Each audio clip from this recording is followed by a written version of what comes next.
Halo, di sini saya akan menjelaskan tentang populasi dan sampel.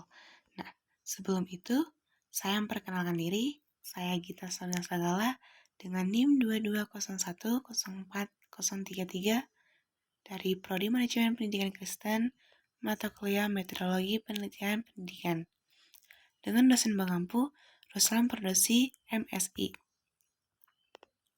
Nah, populasi dapat diartikan sebagai seluruh elemen dalam penelitian, meliputi objek dan subjek dengan ciri-ciri dan karakteristik tertentu.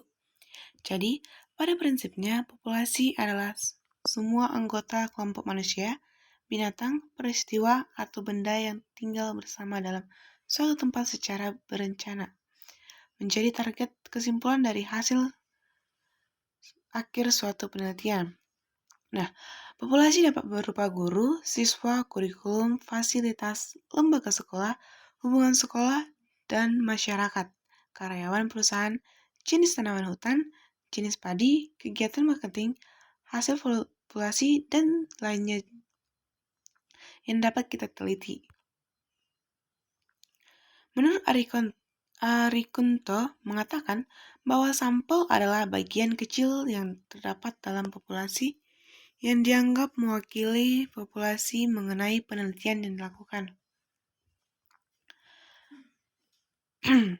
Property Stephen Random Sampling, dan ini digunakan bila populasi mempunyai anggota atau unsur yang tidak homogen berstandar secara operasional.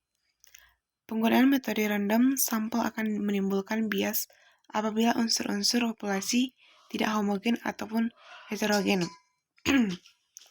Karena tidak semua unsur populasi memiliki kesempatan yang sama dalam proses pengambilan sampel. Di tahap ini dapat dilakukan pembagian unsur-unsur populasi dalam kelompok-kelompok kecil yang disebut serta guna mengurangi pengaruh faktor heterogen. Kemudian dari masing-masing serta tersebut, sampel dipilih secara random sesuai dengan proporsinya. Oleh sebab itu, selective sampling juga disebut selective random sampling. Sebagai contohnya, kita dapat melihatnya di sini. Contoh, penggunaan metode selective sampling adalah sebagai berikut. Suatu populasi terdiri dari 2.000 orang pedagang kaki lima dengan komposisi menurut jenis barang yang dijual. Apabila kita mengambil sampel sebanyak 40 pedagang, maka masing-masing akan diambil sampelnya secara profesional. Yang pertama, serta 1, itu 400. Serta yang kedua itu 200, serta yang ketiga itu 800, dan serta yang keempat 600. Dari soal ini kita dapat melihat bahwa serta 1, 400 dibagi 2.000 dikali 40 sama dengan pedagangnya, 8 pedagangnya. Serta yang kedua 200 per 2.000 kali 40 sama dengan 4 pedagang. Yang serta ketiga 800 per 2.000 kali 40 menghasilkan 16 pedagang. Serta keempat 600 per 2.000 kali 40 adalah 12 pedagang. Nah, jumlah sampel keseluruhannya itu adalah 40 pedagang. Selanjutnya, proses pemilihan sampel pada masing-masing serta dilakukan secara random. Kita sampai pada snowball sampling. Itu menurut Sugiono, teknik snowball sampling adalah suatu teknik penentuan sampel yang mula-mula jumlahnya kecil, kemudian sampel ini memilih teman-temannya untuk dijadikan sampel. Begitu seterusnya, sehingga jumlah sampel tersebut menjadi banyak. Ibarat bola salju yang menggelinding. Semakin lama akan semakin besar. Maka snowball sampling ini bisa dicontohkan dari yang kecil hingga menjadi besar. Kita dapat melihat di gambarnya bahwa dari 1 hingga menghasilkan beberapa sampel yang akan dihasilkan. Nah, seorang peneliti ingin melakukan penelitian yang tentang perilaku pengguna narkoba. Jumlah sampel sementara yang didapatkan hanya 3 orang berdasarkan dari data rumah sakit ketergantungan obat. Untuk tujuan penelitian tersebut, penelitian telah melakukan penelitian tentang perilaku dari 3 orang pengguna narkoba tersebut. Selanjutnya, peneliti juga menggali informasi dari 3 orang pengguna narkoba tersebut tentang pengguna lainnya. Informasi tentang pengguna yang lain kemudian dijadikan sampel tambahan. Dari sampel tambahan tersebut, digali kembali informasi siapa yang menggunakan narkoba. Ternyata, pemakai narkoba ditambah menjadi 5 orang. Maka pemakaian narkoba bisa menjadi 8 orang. Nah, begitu juga seterusnya. Jika digali dan digali lagi tentang pengguna narkoba, maka akan semakin banyak. Begitu seterusnya sampai dengan sampel yang digunakan dirasa cukup menggali perilaku penggunaan dari pengguna narkoba tersebut.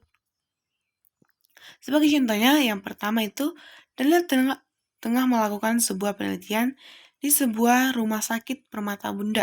Diketahui jumlah populasi sebanyak 150 pegawai. Jika dihitung menggunakan rumus Slovin dengan tingkat signifikasi adalah 0,5 atau 5%, maka berapakah jumlah sampel minimal yang harus diambil oleh Daniel? Nah, di sini saya telah mengerjakannya, yaitu kita harus mengetahui rumusnya, yaitu rumusnya N sama dengan N per 1 tambah N kali E pangkat 2. Dengan jumlah populasinya 150 per 1 tambah jumlah populasi dan juga signifikan 0,5 pangkat 2. Sama dengan 150 per 1 tambah 150 dikali 0,0025 yang akan menghasilkan 150 per 1 tambah 0,375 sama dengan 150 per 1,375 yang menghasilkan 109. Maka kita akan membulatkannya ke atas, yaitu 110. Nah, pada contoh yang kedua itu menjelaskan Meta tengah melakukan sebuah penelitian di sebuah rumah sakit Menteri Jingga. Diketahui jumlah populasi sebanyak 150 pegawai. Jika dihitung menggunakan rumus Slovin dengan tingkat signifikasi adalah 0,01 atau 1%. Maka berapakah jumlah sampel minimal yang harus diambil oleh Meta? Nah, seperti di sini, seperti di gambar menjelaskan N sama dengan N per 1 tambah N kali E pangkat 2. Yang menghasilkan 150 per 1 tambah 150 dikali 0,1 pangkat 2. Menghasilkan 150 per 1 tambah 150 dikali 0,001. 150 per 1 tambah 0,015 menghasilkan 150 per 1,015.